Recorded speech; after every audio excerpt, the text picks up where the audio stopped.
What is going on, everybody? Welcome back to the garage. Welcome to another live Thursday night as I figure out everything that is going on. I should have rebooted my computer for starting this. Can you guys even hear me? Can you hear me? What up, Dylan? Long time no see. Hey, Bernard into LS. John Bryan was in here. I don't know if he's in here already. Just more Schmidt, Tommy, Tyler. Everybody, let's go. Oh, hey, what up, Johnny boy? Oh, let me tell you guys, ain't missed a whole lot. Last couple weeks we've been busy, but not busy in a good way. Hey, there's 780. What up, Andrew, Danny, Middleman, Funny Muffler, Easy Living. Got a good crowd rolling in tonight. What is up? So, what's everybody doing? Anybody doing any tuning? Tuning? What up, H? I gotta start working on the Chevelle this weekend. Gotta get the brakes fixed. Chevelle got here last Saturday. Took it down to get registered after I got here. Holy crap! Justin Dehas, what's going on, brother? Long time no see, man. I haven't been coon hunting in, man, how old am I now? At least 25 years, almost 30 years. Rocky Mountain 2.0 deep in the heart of Texas this year. You coming? I don't know about 2.0. I'll be doing 1.0. Engine overheated the other day. Fan stopped spin due to a burnout relay. That sucks. Well, don't look at me to do your taxes, man. I've not even started mine. Justin Diaz, man, that brings back memories. I talked to Big Mac, hey, it's been probably about a year ago. Sat there and talked to him for about an hour. Got any tips on setting a dual sync to a Terminator setup for an LS? It's being adapted to a Pontiac block. Dylan, there is a great video out there that Holly did that goes through setting it up for the trigger. So whenever you drop it in kind of the same way that you would you put cylinder number 1, top dead center, put the pointer towards cylinder 1, and then you have to rotate it till the light comes on, and then you go just like a smidge back the other direction for the, for that. Looking for a laptop for tuning or using an iCore 7? I'm actually using a MacBook Pro. So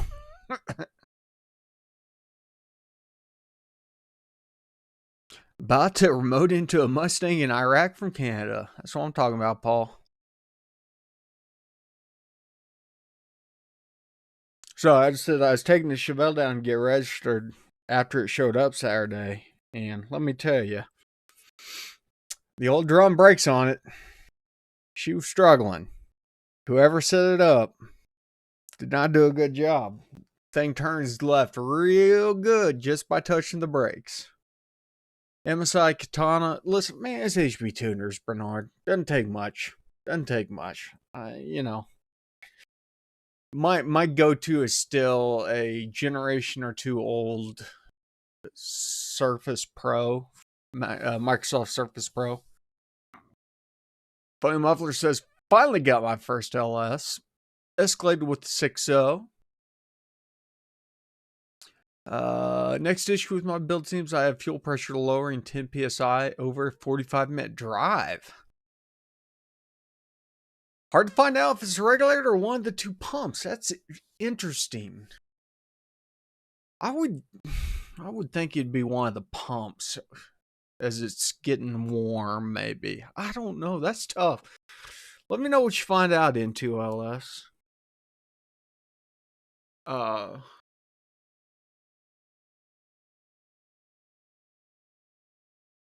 Yeah, I was looking at headers today. And I think ceramic coating is the way to go.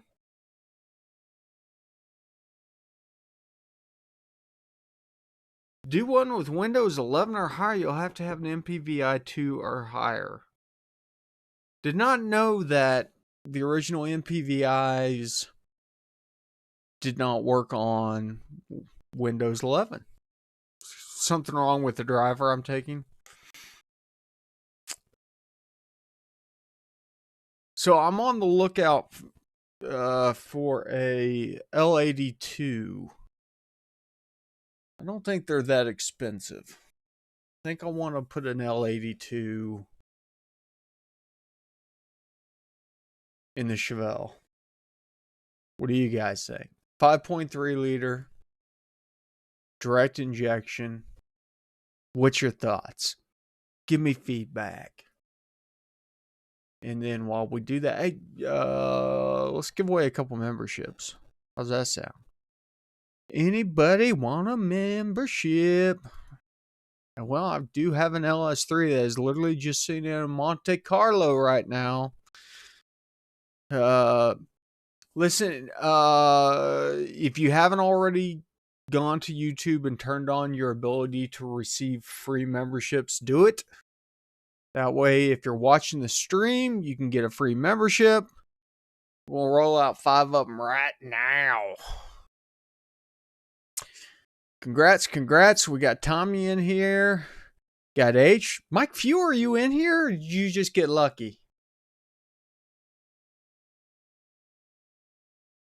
And Joseph, come on, Joseph. You've already got one. When I upgraded, 2+ is what I had to do. Gotcha. Ah, nice. The old one just expired. That works out.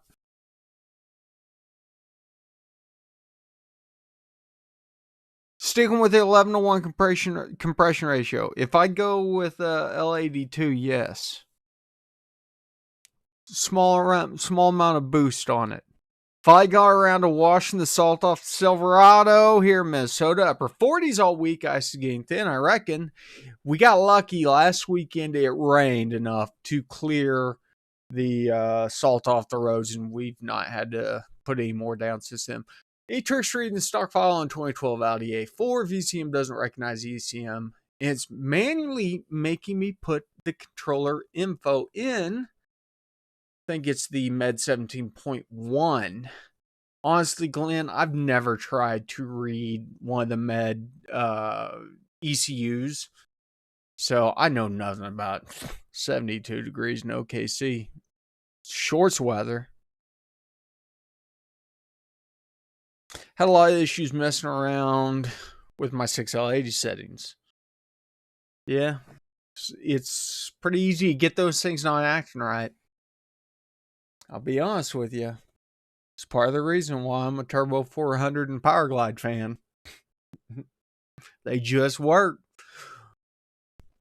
Why, it's a sky blue. It just is.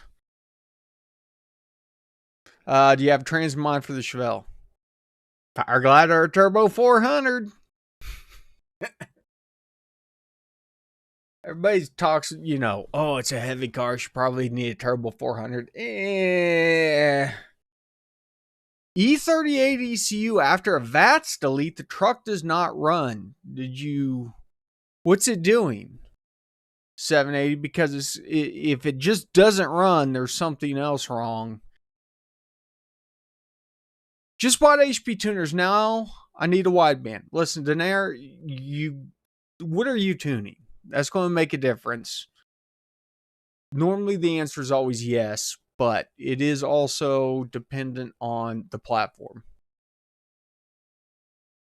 One setting I had would shift to third, jump back to second, and stay there. Yeah, you got to make sure those lines never cross. I don't know if they show up in lines on the HP tuner stuff, but whenever you're doing transmission controllers, stock 02C5, yeah, you'll want to get a wideband. Well, if it's VATS, it fires up It runs for about 10 seconds, then shuts off. If it's firing, then not getting to idle and immediately shutting off, it's something else. Did you also disable starter diagnostics on the tune? I don't remember if the E38 has starter diagnostics. Somebody can probably help me out. Oh, yeah, you can drop down chart in HP2. Okay, that makes sense.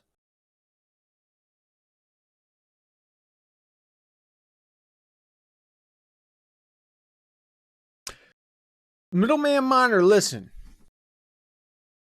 Absorb the information. Take your time. You will get there. Yeah, let me see. Let's see if I can find E38 calibration here. Boop, boop, boop, boop, boop, boop, boop. File. What did I just open? Well, that's not an E38. 070 SC, that should be. It's not an E67. E38 system general starter diagnostics. So, where's the whiteboard at? There we go. So, under system in general, you'll have starter diagnostics. Try disabling that. Also, 780. See if that gives you any joy.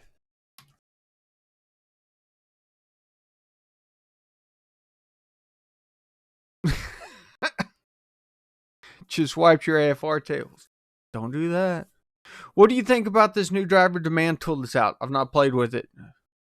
Tyler, is it Silver Surfer that did it?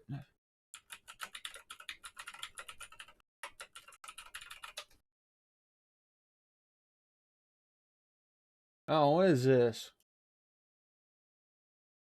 I'm picky about my drive-by-wire throttle mapping. I find it good or bad pedal curve can really make... Oh,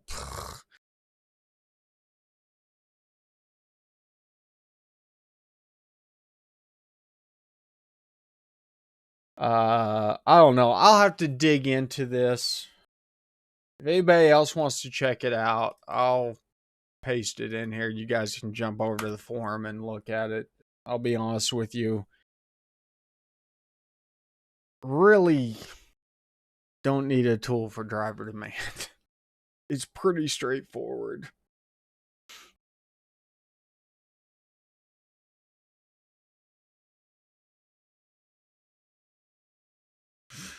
Good. Okay, so this weekend we're doing the brakes and the suspension and the Ford 9-inch in the Chevelle. So I've got the 9-inch assembled and ready to go with the parking brakes on. I shot a video of it. Members, you'll have access to it. I didn't release it to anybody else because the focus on my camera was having a seizure, and so it's very hard to watch. But I will shoot some good video of the suspension installation. So we're doing a full QA1 stage 2 handling suspension on it.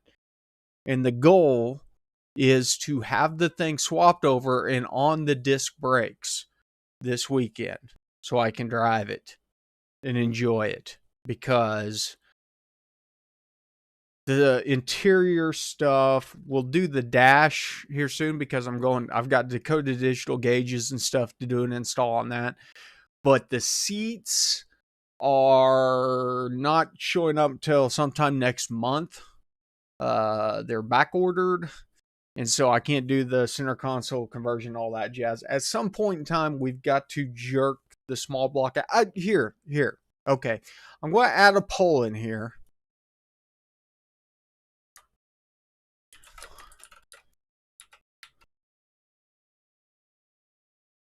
What is that? How do I do this? Okay, I'm adding a poll. I say that if I can get this thing to work.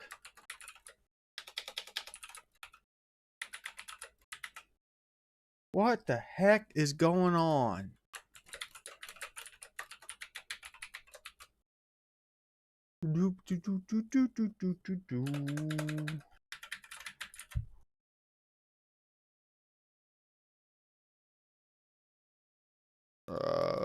Oh, okay. I'm trying to figure out how this poll thing works.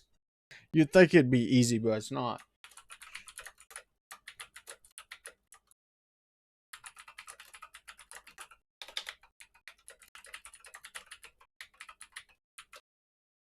Okay, here we go.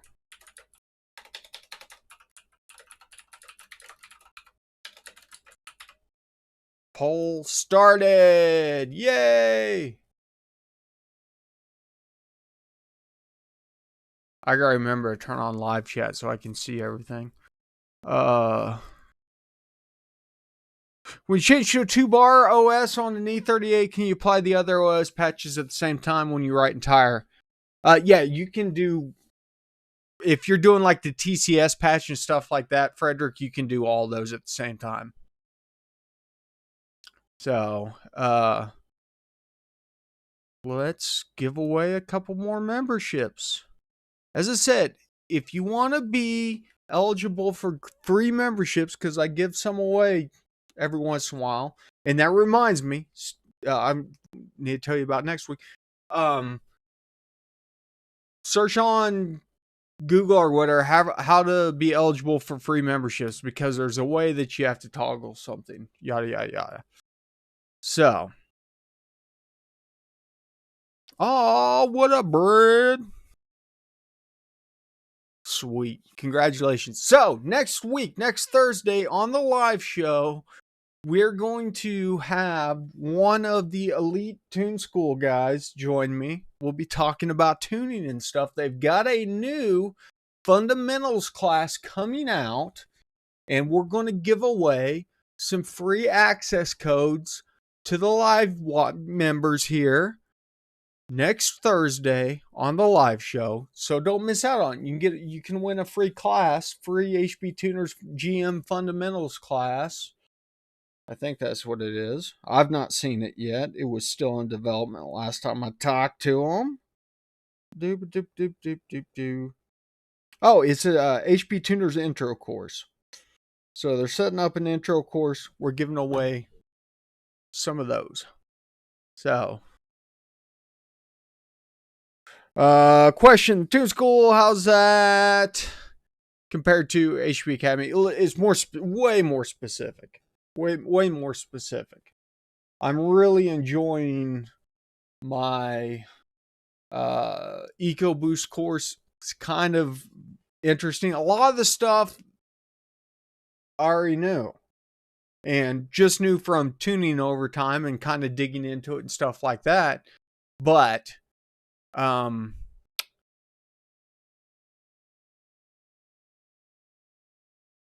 there's like the video I just put out yesterday about the widebands changing the commanded EQ stuff blew my mind. What up, Hillary?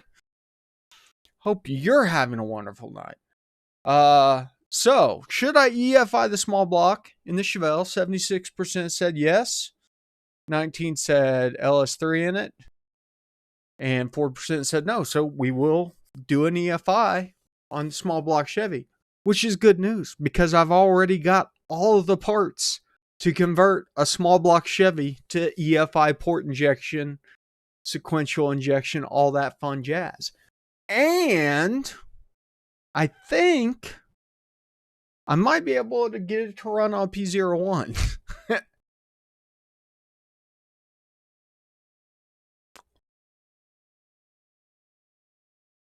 So 780, pay attention to,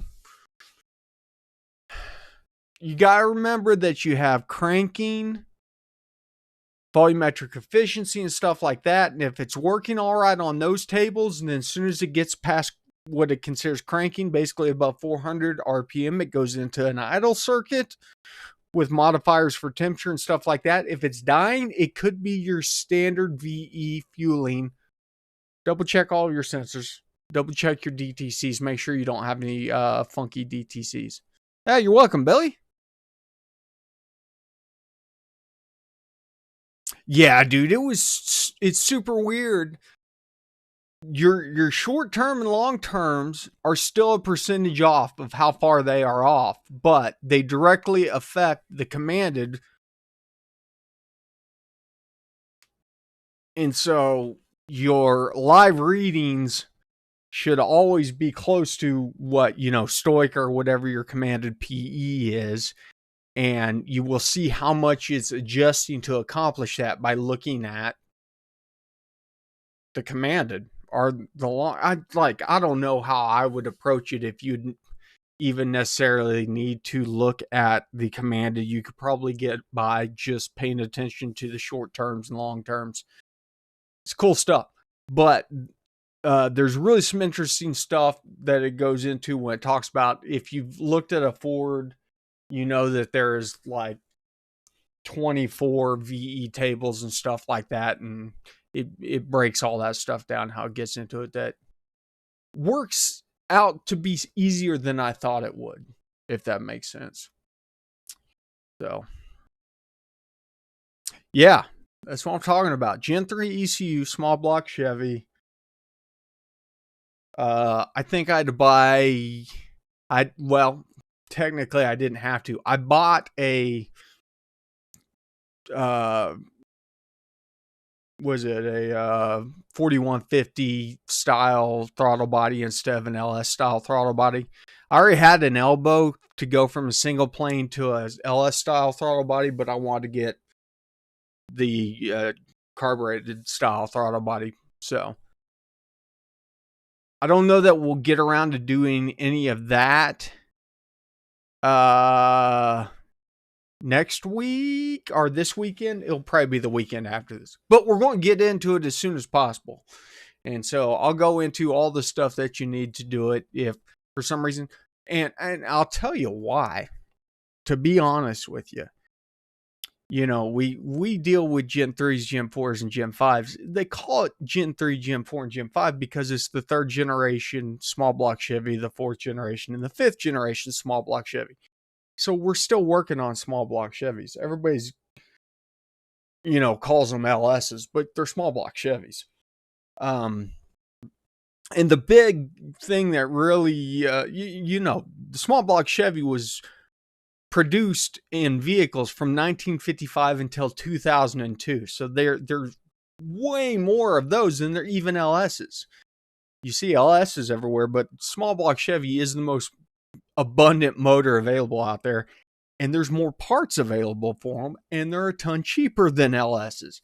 And so once you start seeing 327s making over 500 horsepower with heads, cams, and exhaust, you realize maybe, I don't need to go spend money on LS stuff. Lies all lies. No. Truths all truths. Yeah, exactly. Still playing with blocks. But a set of ceramic coated small block Chevy headers. And here's the thing. Listen, that's the cylinder head layout with the Siamese cylinders. That was the downfall of the small block Chevy that the LS corrected, where you don't have 2 exhaust ports right beside each other. That was a bad design. So they did fix that in the 3rd gen small block Chevy. But a set of long tube ceramic coated headers for a small block Chevy, about $400.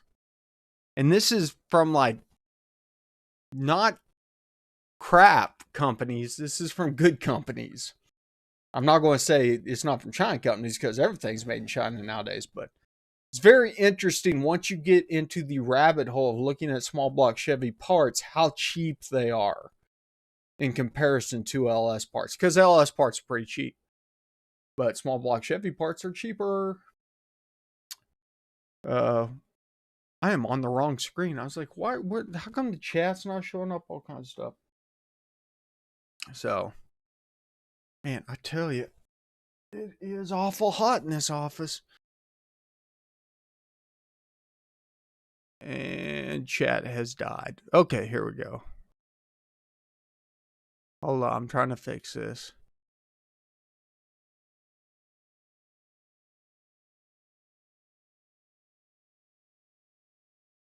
Takes built small block Chevy to make same power as LS stock stuff, though. Yeah, but I can still build a small block Chevy for cheaper than what a stock LS costs.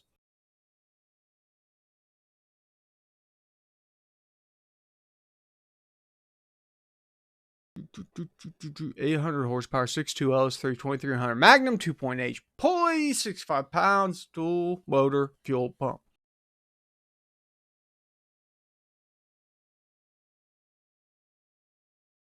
How'd you get 800 on 65-pound injectors? That does sound a little bit. It's probably crank. 800 crank. Is that doable on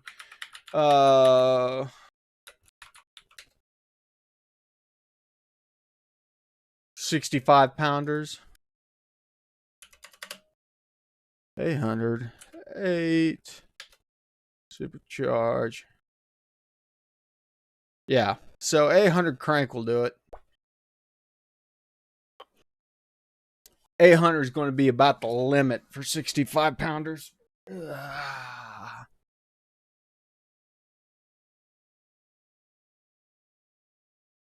600 at the rear.